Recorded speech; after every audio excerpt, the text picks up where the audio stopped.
Rice God. வசனத்துக்கு போகலாம். இப்போது 1 தெசலோனிக்கேயர் 5ஆம் அதிகாரம் 23ஆம் வசனத்தின்படி 1 தெசலோனிக்கேயர் 5:23 என்ன சொல்லுகிறது? சமாதானத்தின் தேவன் தாமே, சமாதானத்தின் தேவன் தாமே உங்களை முற்றிலும் பரிசுத்தமாக்குவாராக. உங்கள் ஆவி ஆத்துமா சரீரம் முழுவதும், உங்கள் ஆவி ஆத்துமா சரீரம் முழுவதும் நம்முடைய கர்த்தராகிய இயேசு வரும்போது குற்றமற்றதாக இருக்கும்படி காக்கப்படுவதாக. உங்கள் ஆவி ஆத்துமா சரீரம் இயேசு வரும்போது குற்றமற்றதாக இருக்கணும். நல்ல கவனிங்க. ஒன்று இயேசு வருவார், அல்லது இந்த உலக ஓட்டம் முடிஞ்சு நம்முடைய ஜீவன் போயிடும், நம்முடைய மறைக்கும் நாள் வரும். ரெண்டில் ஒன்று சம்பவிக்கும். ஒருவேளை ஆண்டவருடைய வருகை தாமதிக்குதுன்னு வச்சுக்கோங்க. ஒருவேளை நம்முடைய ஓட்டம் எப்போ முடியும் நமக்கு தெரியாது பாருங்க. ஆனால் எப்போது நம்முடைய ஆவி, இந்த சத்தியத்தை புரிஞ்சுக்கோங்க, எப்போது நம்முடைய ஆவி, நம்முடைய ஆத்துமா, நம்முடைய சரீரம் கர்த்தருடைய பார்வையில் குற்றமற்றதாக காக்கப்படணும். ஆனால் நம்ம பாருங்கள், விடிஞ்சா கடன் அடங்க வேலையை தாங்க, கல்யாணம் பண்ணலை, இதை செய்யல, அப்போ தப்பா ஐயா? அது தப்பே கிடையாது. ஆனால் அதை மட்டும் ஃபோக்கஸ் பண்ணிவிட்டு நம்முடைய கர்த்தருடைய வருகையில் கைவிடப்பட்டுட்டா என்ன சொல்கிறீங்க? கர்த்தருடைய வருகையில் கைவிடப்பட்டுட்டா அப்போ நம்முடைய விசுவாச வாழ்க்கையெல்லாம் வேஸ்ட்டாக போயிருமே இல்லையா? அப்போ தான் இன்றைக்கி நான் அன்றைக்கி சிந்தையில் விடுதலை, சரீரத்தில் விடுதலை பற்றி பேசினேன் கடந்த ஞாயிற்றுக்கிழமை இரவு ஜெபம். அப்போ இன்றைக்கி ஆவியில் விடுதலை, ஸ்பிரிட்டில் ஒரு டெலிவரன்ஸ் எப்போதுமே இருக்கணும். உங்கள் ஆவிக்குள்ளாக, உங்கள் உள்ளான மனதில் சந்தோஷமாக இருக்கிறீங்கன்னா அந்த முகத்தில் கர்த்தரை பாடும்போது பாடுவீங்க. கைகளை உயர்த்துங்கன்னு சொல்லும்போது 2 கைகளை உயர்த்துவீங்க. அதுக்கப்புறம் பைபிளை திறந்து லூக்கா 10:38 வாசிங்க அப்படின்னா உடனே பரட்டு டக்குன்னு வாசிப்பீங்க. அதே நேரத்தில் உங்கள் ஆவியில் சோர்ந்து போயிட்டீங்கன்னு வைங்களேன், ஏதோ ஒரு மரண பயம். விசுவாசிகள் தான், ரட்சிக்கப்பட்ட உங்களுக்கு தான் சொல்கிறேன், அபிஷேகம் பெற்ற உங்களுக்கு தான் சொல்கிறேன், ஏதாவது ஒரு ஃபியர் உங்களுக்குள்ளே இருக்குமானா உங்கள் ஆவி தொய்ந்து போய் இருக்கும். அந்த தொய்ந்து போன ஆவி இருந்தால் உங்களால் ஆக்டிவாக இருக்க முடியாது. அப்போ உங்களுடைய ஆவியில் உங்களுக்கு ஒரு விடுதலை வேணும். ஒன்று ஒடுங்கின ஆவி, ஒடுக்குகிற ஆவி. ஏசாயா தீர்க்கதரிசியின் புத்தகத்தில் கர்த்தருடைய பிள்ளைகள் 61ஆம் அதிகாரத்தில் 3ஆம் வசனத்தை வாசிக்க, 3ஆம் வசனத்தில் சொல்லப்பட்டிருக்கிறது இல்லையா? கர்த்தருடைய பிள்ளைகளை, ஒடுங்கின ஆவிக்கு பதிலாக துதியின் உடை. ஒடுங்கின ஆவி, அந்த வசனம் முழுவதும் அது ஒரு பெரிய சப்ஜெக்டு. ஆனால் நான் உங்களோடு பேசுகிறது அந்த ஒடுங்கின ஆவி. ஒடுங்கின ஆவி கர்த்தருடைய பிள்ளைகளை, அந்த ஒடுங்குகிற ஆவின்னா என்ன தெரியுமா? ஒடுங்கின ஆவினா ஒரு, உங்களுக்கு சொல்கிறீங்களா, இந்த ஒரு எங்கள் இருதயம் ரொம்ப ஹெவியாக இருக்குது அப்படின்றீங்கள, ஒரு டைட் செஸ்ட், ஒரு மாதிரி ஒரு பாரமாக இருக்குன்றீங்கள, அதுதான் ஒடுங்கின ஆவி. அப்போ இந்த ஒடுங்கின ஆவி, இன்னொரு பக்கம் ஒடுங்கின ஆவி, இன்னொரு பக்கம் நீதிமொழிகள் 17ஆம் அதிகாரத்தில் 22ஆம் வசனம். நானும் பரட்டிக்கிட்டே உங்கள்கிட்ட பேசுகிறேன், நீங்களும் பார்க்கணும். நீதிமொழி 17:22, நீதிமொழியின் புத்தகம் 17ஆம் அதிகாரம் 22ஆம் வசனம் வாசிங்க. நல்ல ஔஷதம் முறிந்த ஆவியோ எலும்புகளை உலர பண்ணும். முறிந்த ஆவியோ எலும்புகளை உலர பண்ணும். முறிந்த ஆவி. ஆமாம், அதை மாற்றி சொன்னால் ஆவியில் முறிந்து போன ஒரு சூழ்நிலை. அதை தான் 18ஆம் அதிகாரம் 14ஆம் வசனத்தில், 18ஆம் அதிகாரம் 14ஆம் வசனத்தில், மனுஷனுடைய ஆவி அவன் பலவீனத்தை தாங்கும், முறிந்த ஆவி யாரால் தாங்கக்கூடும்? ஆவியில் ஒரு முறிவு ஏற்பட்டுச்சுன்னு வைங்க கர்த்தருடைய பிள்ளைகளை, அந்த ஆவியில் அந்த ஊண்டு காயம், ஆவியில் ஒரு காயம் ஏற்பட்டுருச்சுன்னா அதை யாராலப்பா தாங்க முடியும்? ஆவியில் காயங்கள் ஏற்பட்டால், ஆவியில் முறிவு ஏற்பட்டால் அதை யாரால தாங்க முடியும்? கர்த்தருடைய பிள்ளைகளை, அப்போது இந்த முறிந்த எலும்புகள் ஆவியில் காயம் ஏற்பட்டுச்சுன்னா அது என்ன செய்யும்னா எலும்புகளை உலர பண்ணும். ட்ரை போன்ஸ் அப்படின்னு இங்கிலீஷில் போட்டிருக்கு.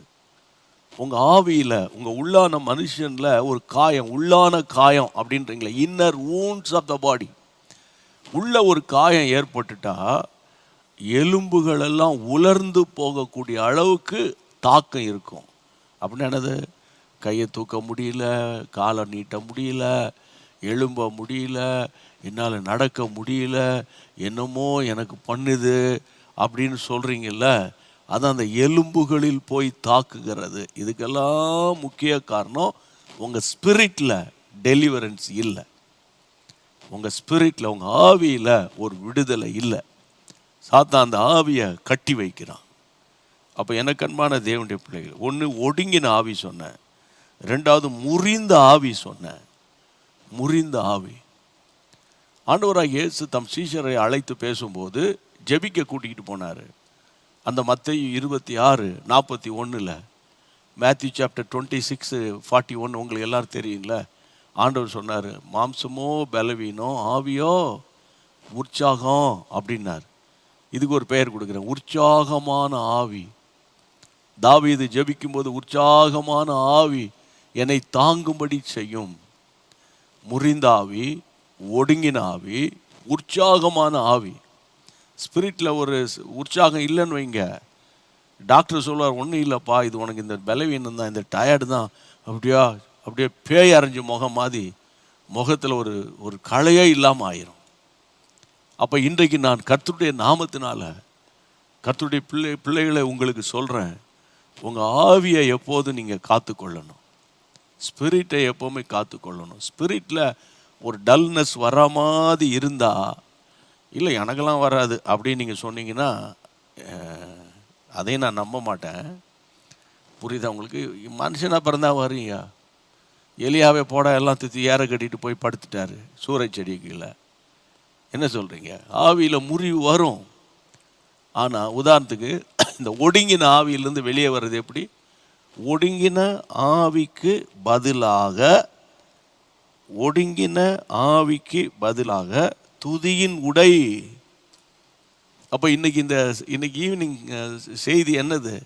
என் ஆவியில் ஒரு உயிர் மீட்சியில் ஒன்றும் செய்யலை, கர்த்தர் என்ன பண்ணுறாரோ ஒன்றும் ஜெபம் கேட்கப்படலை, நான் ரொம்ப டல்லாக இருக்கிறேன் அப்படின்னா உங்கள் ஆவி ஒடுங்கி போயிருக்குன்னு அர்த்தம். உங்கள் ஆவியில் நான் இன்னைக்கு சொன்னது மாதிரி உங்கள் ஆவியில் ஒரு பலவீனம் ஏற்பட்டிருக்குன்னு அர்த்தம். அப்போ இதுக்கு என்ன பரிகாரம் செலுத்துறது பிரதர்? என் பேரை எழுதி அனுப்புகிறேன், கொஞ்சம் ஜெபிச்சுக்கோங்க அப்படின்னா விட மாட்டேன். அது வேறு, அது ஜெபிப்போம். ஆனால் நீங்கள் செய்ய வேண்டியதை நீங்கள் தானே செய்யணும். இப்போ சோறு பொங்கி வச்சுருக்கீங்களா இல்லையான்னு தெரில. இப்போ உங்கள் பாத்திரத்தில் அல்லது பானையில் சோறு இருக்குது, என்ன அது யார் எடுத்து?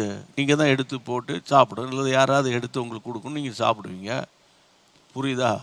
அப்போது நல்ல கவனிங்க கர்த்தருடைய பிள்ளைகளை. அப்போ நீங்கள் செய்ய வேண்டியதை நீங்கள் செய்யணும். ஒடுங்கின ஆவி, முறிந்த ஆவி, இதில் அவர் என்ன சொல்கிறார் பாருங்கள், ஏசாயா 61 தேவனுடைய பிள்ளைகளை 3ஆம் வசனத்தில், ஒடுங்கின ஆவிக்கு பதிலாக துதியின் ஆடை. அப்போ ஒடுங்கின ஆவியை மேற்கொள்ளணும்னா என்ன வேணும்? துதியின் வஸ்திரம். அது எங்கே கிடைக்கும்? அது ஆன்லைனில் கிடைக்குமா? அமேசானில் கிடைக்குமா? அல்ல எங்கே ஷாப்பிங் காம்ப்ளெக்ஸ் போனால் துதியின் ஆடைன்னு சொன்னால் தருவாங்களா? நான் என்ன சொல்கிறேன்னு புரியுது. அப்போ இந்த ஆவி முறிந்து போயிட்டா அதை வெளியே துரத்துவதற்கு ஆண்டவர் கொடுக்கிற ஒரு ஆயுதம் துதியின் வஸ்திரம். ஆமேன்னு சொல்லுங்க. அதான் ஒவ்வொரு நாளும் ஸ்தோத்திரம் பண்ணுங்க. மிஷினரிகளுக்கு ஆலயத்தை கட்டணும், ஸ்தோத்திரம் பண்ணுங்க. சரியா? ஸ்தோத்திரம் பண்ண அந்த துதியின் ஆடை நம்மளை அறியாமல் நமக்கு உடுத்தப்படும். அப்போ அந்த ஒடுங்கின ஆவி, அந்த காயப்பட்ட ஆவி அங்கேருந்து வெளியே போவதற்கு வாய்ப்பு இருக்குது. ஸ்தோத்திரம் பண்ணுங்க. அப்படி இப்போ ஒரு நிமிஷம் ஸ்தோத்திரம் பண்ணுங்க. ஆமேன். நல்ல கண்களை மூடி கையை உயர்த்தி ஸ்தோத்திரம் பண்ணுங்க. அல்லேலூயா. ஸ்தோத்திரம் பண்ணுங்க. ஸ்தோத்திரம் ஆண்டவரே. யாரெல்லாம் இப்பொழுது இந்த செய்தியை கேட்டுட்டு இருக்காங்களோ அவர்களுக்குள்ளே ஆவியில் ஒடுங்கி போயிருந்தால், ஆண்டவர் ஆவியில் ஒடுங்கி போயிருந்தா, முறிந்த போன ஆவியாக இருந்தா, பலவீனமான ஆவியாக இருந்தா, கர்த்தாவே அவர்களுக்குள்ள ஒரு துதியின் ஆவி ஊற்றப்படட்டும். ஸ்தோத்திரம் என்ற வார்த்தை வரட்டும். உதட்ட அளவில் முணுமுணுக்காதீங்கம்மா, வாயை நல்லா திறந்து ஸ்தோத்திரம் பண்ணிருங்க. ஸ்தோத்திரம் ஸ்தோத்திரம் ஸ்தோத்திரம் ஸ்தோத்திரம் ஸ்தோத்திரம் ஸ்தோத்திரம் ஸ்தோத்திரம் ஸ்தோத்திரம் ஸ்தோத்திரம் ஸ்தோத்திரம் ஸ்தோத்திரம். ஆண்டவரே, எல்லா பலவீனங்களை துரத்துகிற ஒரு வலிமை ஸ்தோத்திரத்துக்கு இருக்குதப்பா. கரந்தட்டி ஸ்தோத்திரம் பண்ணி ஆமேன் பாடுவோமா? ஆமேன்.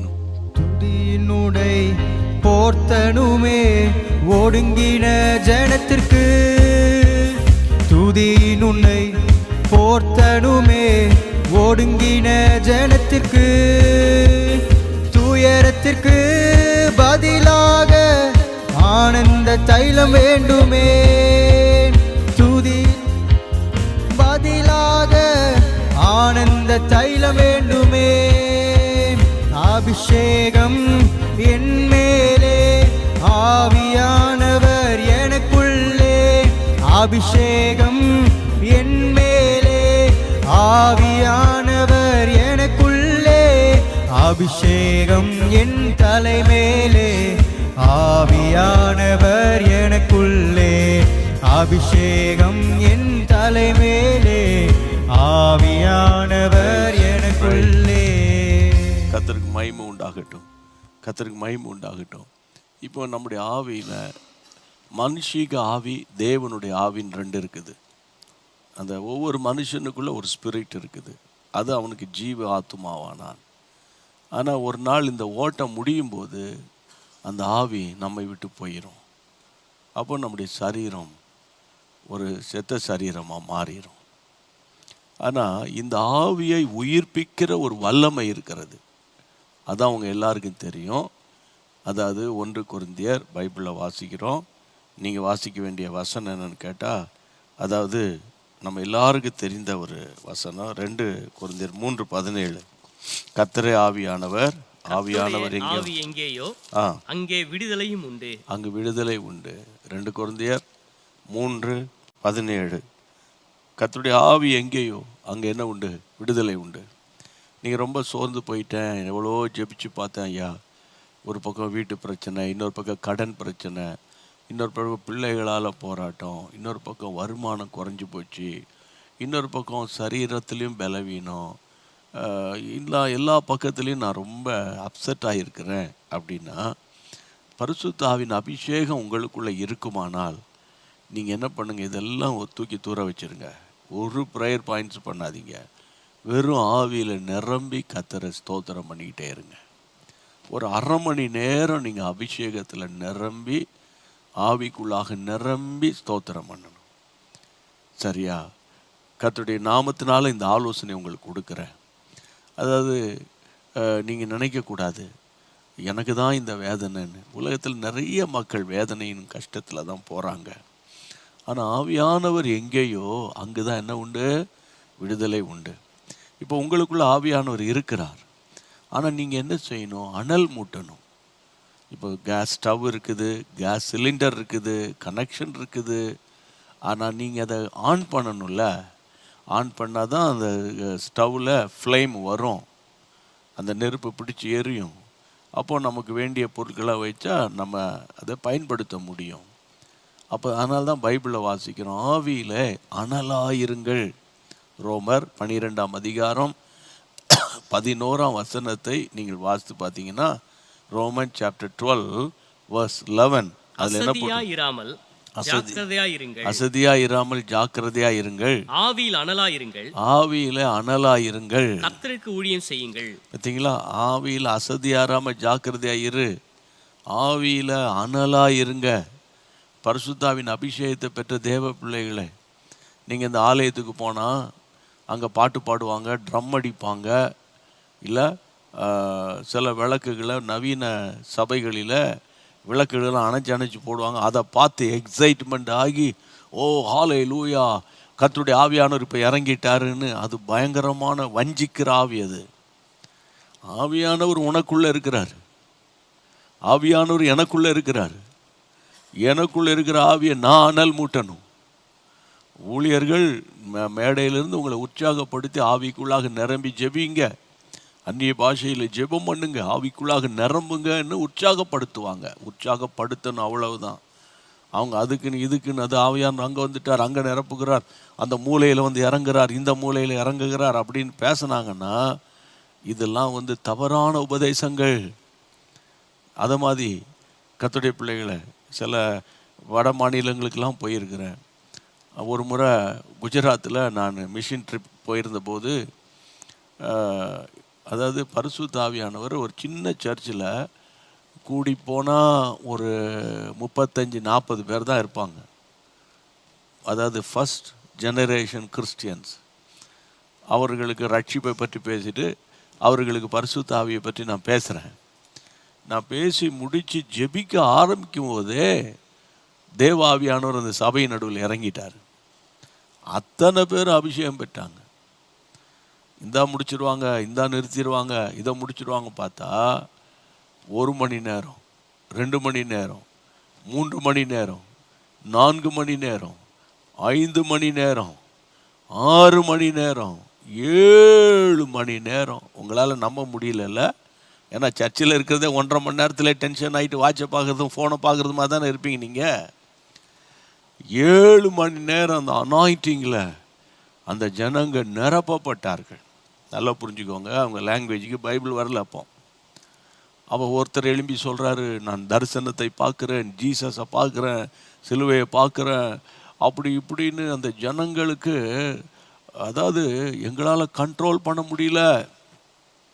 அன்னைக்கு பார்த்து ஒரு விசுவாசி அந்த கூட்டத்துக்கு வர முடியாமல் போயிட்டு 2-3 வாரமாகவே அந்த ஊழியர் இந்த மாதிரி ஒரு ஜெபம் வைக்க போகிறோம், பரிசுத்தாவின் அபிஷேகத்துக்காக எல்லோரும் வந்துடணும் சொல்லியிருக்கிறார். அவரும் ஜெபம் பண்ணியிருக்கிறார். அன்னைக்கு பார்த்து அவருக்கு தாங்க முடியாத சரீரத்தில் காய்ச்சல் வந்து அவரால் அன்னைக்கு கூட்டத்துக்கு போக முடியல. அதனால் படுக்க எழும்ப முடியல. ஒரு குடிசையில் அவர் படுத்து கிடக்கிறார் கட்டிலில். சரியாக 11:30 மணி இருக்கும். ஒரு வல்லமை வந்து இறங்குச்சு. எல்லோரும் நிரப்பப்பட்டு அது பாட்டுக்கு அப்புறம் தான் நான் சொன்னால 7 மணி நேரம்னு. இந்த 7 மணி நேரத்துக்குள்ளே இந்த எத்தனையோ கிலோமீட்டருக்கு 25-27 தெரில, அதாவது அவ்வளோ தூரத்தில் இந்த மனுஷன் அங்கே படுத்து கிடந்து இன்றைக்கி இந்த அபிஷேக கூட்டத்துக்கு போகலையே, எனக்கு கிடச்சிருக்குமே, ஆண்டவருடைய வல்லமை பெறணுமே, பெறாமல் போயிட்டேனேன்னு அழுது புலம்பும் போதே அந்த குடிசைக்குள்ளே பரலோக தேவன் தம்முடைய வல்லமை ஊற்றுறார். அவர் அபிஷேகம் பெற்றார்.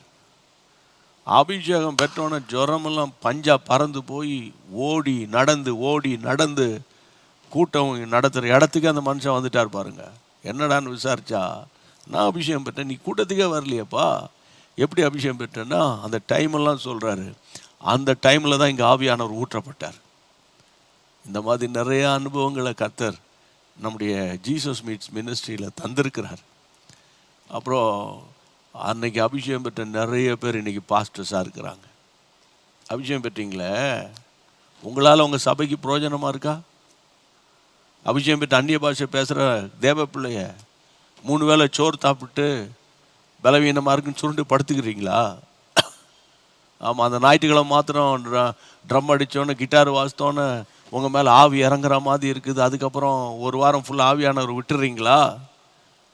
இன்றைக்கு நான் கர்த்தருடைய நாமத்தினால சொல்கிறேன், எல்லா ஒடுங்கின ஆவி, முறிந்த ஆவியை உயிர்ப்பிக்கிற ஒரு வல்லமை பரிசுத்த ஆவி நிறைவுக்கு இருக்கிறது.